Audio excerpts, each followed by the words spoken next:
Hello YouTube, this is Morgan, Airspeed Prime here with basically what's going to be my first one of my first Bleach videos on my channel. Today's video is going to be about my a review of Bleach chapter 684, The Blade, second last chapter of Bleach as far as we know. And then once I finish discussing the chapter, I want to talk a little bit at the end about just the situation that Bleach is in, how suddenly this ending has kind of come about, and just what's up in terms of like one of the big three manga coming to an end in such a disappointing way right now. So yeah, let's get into the chapter first. Really short chapter, I think that's the thing to say. 16 pages, I think, overall, which is short even for Bleach, which usually has short chapters in terms of like, even if it's like 20 something pages, usually the way Kubo tends to pace things out, not a ton happens per chapter. This one just felt super short, even though kind of big things were kind of happening. The problem with this chapter though was just the lack of explanations here. Like basically what it was is just like, okay, it's the cut from the end of last chapter doesn't work, and basically Yuha goes kind of turns into his kind of Mimi Hage kind of Soul King form that's just the kind of shadows with the eyes in it, and you know, you think, you know, Aizen's basically taken out. I don't know if he's killed or anything like that. We got a brief moment of Ichigo and Aizen talking about, you know, you've never seen the, you know, release of Kyoka Suigetsu, so you are unaffected by it, and it was down the whole time. And Aizen's then taken. Then Uryu arrives, shoots Yuha with the you know, the silver arrowhead thing, with the Ashwallen effect on it, and that kind of blocks his powers for a minute. Ichigo comes in, grabs his sword, and we think he's going to deliver the final blow here with kind of Yuha temporarily without his powers. Yuha blocks the attack. The blade shatters, as far as we were aware, properly breaking it for real this time, and it reveals underneath that actually what we thought was Ichigo's Bankai was actually just his original Zangetsu Shikai with kind of Bankai armor on it. So the armor falls off, he slices through Yuha with his original sword, and that's the end of the chapter. Just, it's like three kind of incidents kind of happen in this chapter. It's like two sword slashes, an arrow being fired, and then the briefest of conversations between Ichigo and Aizen. Just so short and not a lot to it for the second last chapter of the series. It's just like, what was this? This just felt super rushed. If this is the finishing blow, if this is the thing that ultimately like kills Yuha or whatever leads to his defeat, it just didn't really feel all that satisfying. They hint at something with this like scene where Yuha reflects that like, what, that sword, so like it was true, and you get this kind of flashback moment where he remembers that Hashwalt kind of showed him this, what he thought was like a dream, just of like original Ichigo with the original Zangetsu, and like it's implied that like this dream somehow led to his defeat, but he thought it was just a dream, but it actually turned out to be like, they're sort of hinting that like Hashwalt did something, like while he was guarding the almighty powers while Yuha was sleeping, like altered the future so that Yuha was defeated by Ichigo. I don't know if that's what they're implying there, but there was something more to that than just, I had a dream that this would happen, but I thought it was just a dream. But I don't really know. It's something about like his powers kind of being kind of changed or something like that. But yeah, it's very, very unsatisfying for me. Like, I think they could give a good explanation for why Ichigo's current Bankai is basically his old original Shikai. But right now, it's just like, okay, cool, kind of nostalgic moment that like the end of the final villain in Bleach is, you know, brought to effect by Ichigo's original sword, but the complexities around Ichigo's power-ups and like the various aspects of him, you know, the Hollow Shinigami, the Quincy aspects of him, all coming together into what was meant to be his final Bankai, and now it's just back to the original. It's just like, you need to explain this, and it feels like such a complex explanation that like most of the last chapter is going to be that. And I think getting into it, like some discussion about what's going to happen with the next chapter, and us finding out that Bleach is over basically as of next week. Um, I don't know what the last chapter is going to be, because it's just going to feel like the most unsatisfying ending ever, really, because there's still aftermath fallout stuff to do just from what happened here.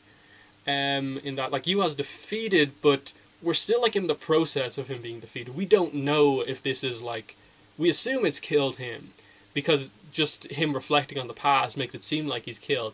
But at the same time, we basically had this same thing happen at the end of the last chapter.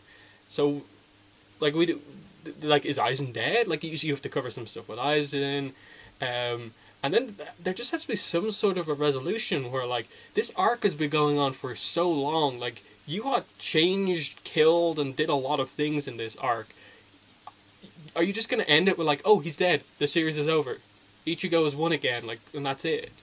Like, what about everything you've set up, like the Soul King? Like, technically, if you defeat Yuha, who has taken the Soul King's power, have you not, like, destroyed the, like, fabric of the Bleach universe? Because the Soul King was kind of established to be the one who kept it together. So if Ichigo actually kills Yuha here, has he not, like, affected the world somehow? Like, maybe I'm misremembering stuff based on what happened, but as far as I'm aware, that's what Yuha did. He, like, sucked the powers of the Soul King out to basically become that himself, combined with his own powers. So I don't know. There's just so much explanation to do, and then, like, it's completely missing out on the fact that, like, this whole plot set up with, like, the limbs of the Soul King, like the left arm, right arm. There was kind of implied, like, the heart of the Soul King, and just all of this other sort of stuff. Like, then just, like, a lot of other unresolved stuff, like a lot of characters, Bankais, who, like, we know have Bankais, but we haven't seen them, and then just kind of, like, a lot of other stuff, like Ishin, like, Ichigo's father is on the scene, yet he apparently is there for no real reason other than to have a moment a couple of chapters ago where Uryu and Ichigo's father showed up. Like, Soka and Uryu's father made sense showing up because he gave him the silver arrowhead, which would have helped to defeat Yuha. But, like, Ishin showing up just was like, okay, you just wanted to have this moment where the two of them showed up. Like, are we going to see him do something?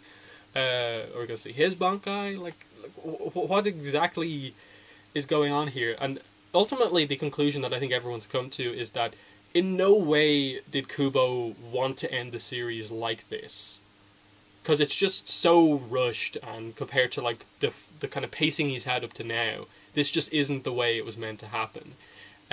So everyone's thinking that it's basically just Shonen Jump told him, like, you've got this many chapters, finish it, and he's kind of been forced to change his plans and end it really quickly. So that's super disappointing for such a long-running series that is popular. Maybe not as popular as it once was, but it still is popular. And it sells really well, as far as I'm aware, still. So yeah, the only hope we really have is, like, unless this last chapter is utterly amazing or is, like, double or triple length, I can't see it ending all that effectively. Some people are holding out hope that they may do some sort of a thing where they transition from, okay, that is the end of Bleach, but we're starting, like, Bleach Shippuden next, or something like that, like a kind of sequel series spinning off from how this one ends. I don't know, maybe we could get some, like Naruto, 700 plus chapters where it's like a kind of just epilogue story or something like that. This is the end of Bleach, but here is Bleach the epilogue, and we cover basically just stuff. We're not really focused on, like, drama or anything like this here, we're just focused on where all the characters have gone. Maybe I can see them doing that as just a way to kind of just give the fans everything they want as, like, a final run for Kubo, but it's still, how the overall story has come to an end is very disappointing. Like, such a long story arc for this final arc, and it's just coming to an end so basic. Like, I don't know, there's just so much fallout to come from the end of this, and that, like, you've changed the fabric of, like, the Soul Society so much with, like, Yuha bringing, like, the Quincy, like, castle and dimension there and, like, taking it over, and all the stuff with the Soul King and the powers and so on, and now it's just like, okay, if he's defeated, like what happens to all of that? Are you just gonna end it?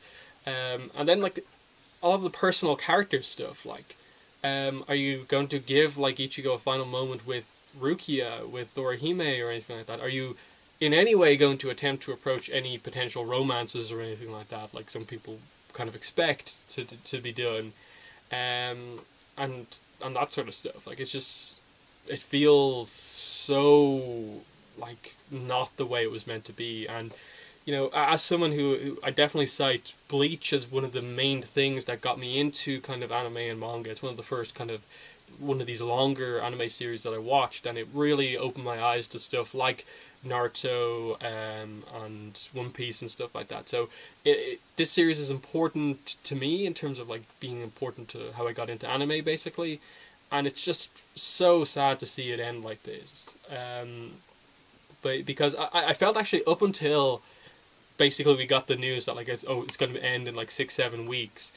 I felt like we were actually building towards like, okay, we're in the final like 50 or so chapters, and there's enough time to do everything. There's a few Bankai still to go, a few more fights to go, and then we're gonna finish it really nicely. But it just accelerated so quickly with this end, and it just came out of nowhere. So very disappointing. So yeah, with other Bleach videos, I will be reviewing the last chapter next week. Because I think I just have to, because Bleach is pretty important to me.